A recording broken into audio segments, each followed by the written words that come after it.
Okay, continuing with the common types of database operations. This slide covers connecting visualized items to your application. So it can be useful to tie application data to scene graph items.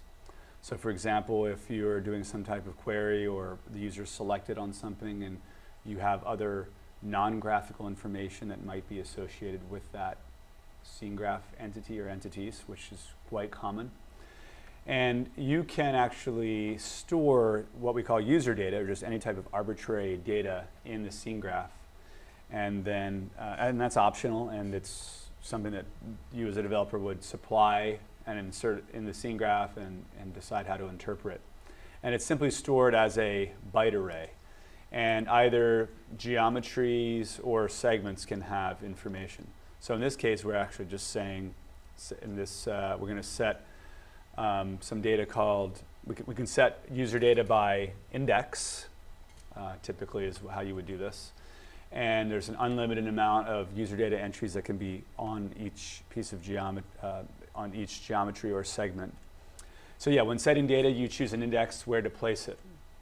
So here we're going to set a piece of data called, which is the string hoops, at index 33 on this segment. And then we can get that user data, query it back by making sure we've allocated a byte array that we know to be large enough.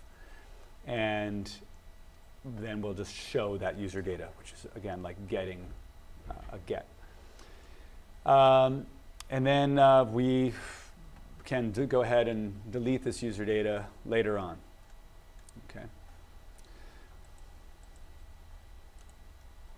I mentioned earlier that searching the database is achieved using a method called find. And after doing a search operation, you specify the types, the filters or types of objects that you wish to search for.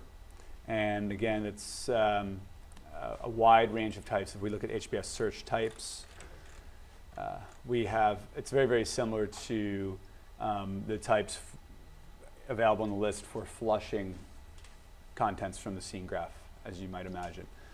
And segments includes different specific types of pieces of geometry or all geometry, attributes themselves. Okay. So in this example, we're going to search for circles.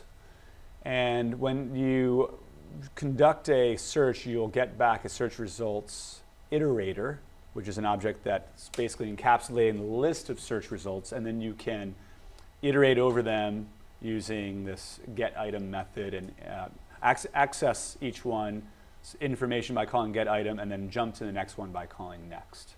So this is just a bunch of convenience methods to get a list of items, query information about each one, and iterate through them. This is the standard type of approach for any type of search. Okay. Now, if we want to get specific information, we have a search results object. So this actually contains the detailed information of a find operation. Okay. And that lets us dig into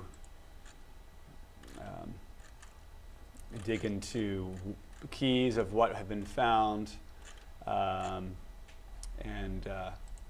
query information about maybe the geometry, attributes, segments, and whatnot. So we'll go ahead and review and run the database search sample and see a more detailed use case of conducting a search.